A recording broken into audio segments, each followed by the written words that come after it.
Bonjour, dans cette nouvelle vidéo, on va apprendre l'art de ne pas mémoriser. Alors je sais qu'on est sur le MémoCamp et qu'on s'attend à recevoir ou à revoir des informations sur comment mémoriser, comment retenir, comment apprendre à apprendre. Et là au contraire, on va prendre un peu le contre-pied de tout ça et je vais partager avec vous une autre façon de voir la mémoire, notamment à travers cette capacité justement de ne pas mémoriser. C'est pas vraiment une capacité, c'est plutôt une décision, parce que souvent je rencontre des gens qui, lorsqu'ils me consultent, s'attendent à avoir une sorte de pouvoir magique pour absolument tout retenir, évidemment sans effort. Et quand je dis tout retenir, c'est qu'ils aimeraient vraiment tout retenir. Or, l'enjeu, je pense, aujourd'hui, là, en 2019, à l'heure où je tourne cette vidéo, justement, l'enjeu, c'est au contraire d'être capable de faire des choix et de prendre des décisions pour ne pas retenir des choses. On va explorer un petit peu tout ça. Dans un premier temps, je vais vous réexpliquer le double rôle de votre mémoire aujourd'hui. Pourquoi si vous devez lâcher prise. Alors, peut-être pas toujours, mais au moins parfois. Et puis, on va faire un petit exercice tout simple. On n'est plus au Moyen Âge, on n'est plus dans l'Antiquité. Je vous rappelle que l'être humain, dans sa quête d'égaler le pouvoir de Mnémosyne, la déesse de la mémoire, il est finalement parvenu à égaler son pouvoir parce qu'on a su comment faire pour stocker des informations. Et aujourd'hui, j'ai envie de dire, le vrai rôle de votre mémoire, il est plutôt social. C'est qu'effectivement, on a envie de retenir des informations sur bon, des moments ponctuels souvent, hein, donc un discours à restituer, par exemple. On peut avoir effectivement des connaissances à stocker, hein, parce qu'on a besoin d'apprendre des choses nouvelles. On doit être capable aussi, pourquoi pas, de retenir pour soi le contenu d'une réunion ou comment faire passer des messages efficacement.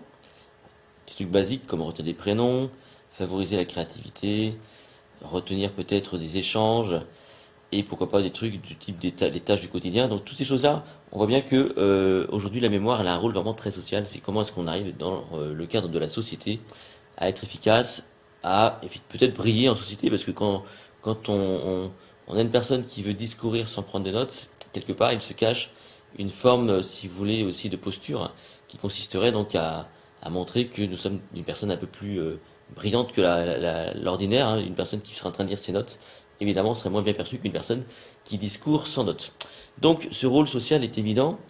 Et le deuxième rôle de votre mémoire, c'est la localisation des informations. Ça, on l'a déjà vu. C'est qu'effectivement, au tout départ, si on ramène ça à des stratégies comme la méthode des lieux, hein, quand on regarde ça un petit peu dans le temps, au départ, ce qu'on cherchait à faire, c'est de localiser des informations, notamment des indices. On cherchait donc à récupérer de l'information par un principe d'indice qui faisait que lorsqu'on tirait sur la ficelle, eh bien, on était capable donc d'extrapoler sa pensée. Donc aujourd'hui, on sait faire ça, on sait localiser des informations, on sait les stocker sur des calepins, des cahiers, via la prise de notes, on sait les stocker sur des nouvelles technologies comme l'ordinateur, le cloud, ce genre de choses. Et puis effectivement, on doit être capable aussi de la localiser, cette information, dans notre cerveau, quand on en a besoin. Et donc, c'est peut-être là la vraie bonne question, c'est de savoir de quoi j'ai vraiment besoin au quotidien, qu'est-ce qu'il faut que je retienne au quotidien pour être efficace. Il ne s'agit pas de vouloir tout retenir. C'est ce que je dis souvent aux gens. Moi, j'ai des gens qui aimeraient retenir des numéros de téléphone, si vous voulez. Alors, on peut faire ça, et d'ailleurs, il faut savoir le faire. Il y a des fois des moments où il faut être capable de retenir effectivement des chiffres, des noms, des codes. Et on a pour ça des outils comme les tables de rappel notamment. Mais on n'a pas vocation aujourd'hui à retenir tous les numéros de téléphone dans sa tête. Parce qu'on a à notre disposition des outils que sont les smartphones notamment pour pouvoir rapidement localiser l'information. À chaque fois que vous faites un travail de localisation de l'information, c'est-à-dire qu'à chaque fois que vous prenez votre smartphone pour retrouver où est située l'information, c'est en soi un acte de mémoire. Si vous voulez, le fait est que soit vous prenez du temps pour stocker le téléphone là dans votre cerveau, soit vous vous contentez de savoir où il se situe, hein, c'est donc le principe de la méthode des lieux, pour retrouver rapidement l'information. Dans tous les cas, si vous voulez, il y a un effort de mémoire qui n'est pas forcément le même, effectivement, mais on est quand même dans une société, voilà, où on doit aller vite, où il faut effectivement retrouver des tas d'informations. Et j'ai envie de dire, aujourd'hui, on a quand même des tas d'outils qui nous permettent de faire un truc important, c'est donc de lâcher prise. Et vous devez lâcher prise. Il faut que vous appreniez vraiment à ne pas tout retenir et justement à ne pas mémoriser. Vous devez mettre en œuvre des processus, j'ai envie de dire, d'efficacité pour identifier ce qui doit être utile à retenir comparativement à d'autres qui ne sont pas forcément utiles. Donc en l'occurrence, retenir un numéro de téléphone, retenir des dates de naissance, retenir des trucs, si vous voulez, qui sont stockables ailleurs. C'est-à-dire que je pense aux dates de naissance, il y a des gens qui se plaignent de ne pas être capables de retenir les anniversaires. Ok, alors il y a deux solutions. Soit effectivement, vous prenez un petit peu de temps et vous vous amusez à retenir les dates d'anniversaire de tout le monde, en espérant que le jour J, vous soyez capable de vous rappeler qu'on est le bon jour, parce que c'est ça aussi le problème, c'est que des fois on se souvient pas des dates, enfin des anniversaires, parce qu'on n'est pas sûr, enfin, on sait pas quel jour on est. Moi c'est mon cas. Moi je bouge beaucoup, je suis souvent en mouvement, et c'est vrai que je sais jamais trop quel jour on est exactement. Est-ce qu'on est le 20 avril, le 14 avril, enfin, je sais à peu près dans quelle zone on est, mais le jour exact, c'est pas toujours évident. Donc, à ce moment-là, c'est vrai que c'est peut-être c'était pas tout à fait utile de se forcer à retenir ces dates de naissance, sachant que je peux très bien aussi, moi, donc, programmer des petits rappels automatiques via mon smartphone ou autre outil pour me faire un petit bip et m'informer que c'est l'anniversaire de un tel. D'ailleurs, on le fait tous avec Facebook aujourd'hui. Je pense que pour la plupart d'entre vous, si vous avez un compte sur un réseau social comme Facebook, vous avez des petits rappels chaque matin, tiens, c'est l'anniversaire d'un tel, etc., etc. D'ailleurs, moi, je n'ai jamais autant reçu de félicitations pour mon anniversaire que depuis qu'il y a les réseaux sociaux, hein. Donc, c'est souvent des messages automatiques d'ailleurs. Bon, bref, qu'importe. Mais ce que je veux dire, c'est qu'à un moment donné, vous êtes capable de lâcher prise et de vous dire, voilà, je peux pas tout retenir, c'est pas forcément utile, sinon je vais être victime de ce qu'on appelle la surchauffe mentale. Euh, et c'est pas forcément mieux, enfin c'est même pire. Donc il faut vraiment être capable donc de gérer tout ça. Et à ce sujet, j'ai mon ami Gaël Alain qui vient de sortir ce livre, Surchauffe mentale, qui vient de sortir chez Larousse. Voilà, j'ai pas eu le temps de le lire, il vient de me l'envoyer. Et eh bien je vous encourage moi, à le lire d'ailleurs, bon, parce que Gaël, évidemment, c'est un ami de longue date, c'est donc un bon copain, mais surtout, c'est quelqu'un qui est un spécialiste vraiment de la charge mentale, Gaël. Donc, c'est quelqu'un voilà, sur qui vous pouvez vraiment compter pour vous donner les bonnes informations là-dessus, quoi. Donc, Surchauffe mentale, c'est un livre qui vient de sortir. Bon, petite promotion pour le coup. Maintenant, ce qui serait intéressant, c'est de faire un petit atelier rapidement, maintenant, hein, pas demain, mais maintenant, vous allez prendre un papier, un crayon.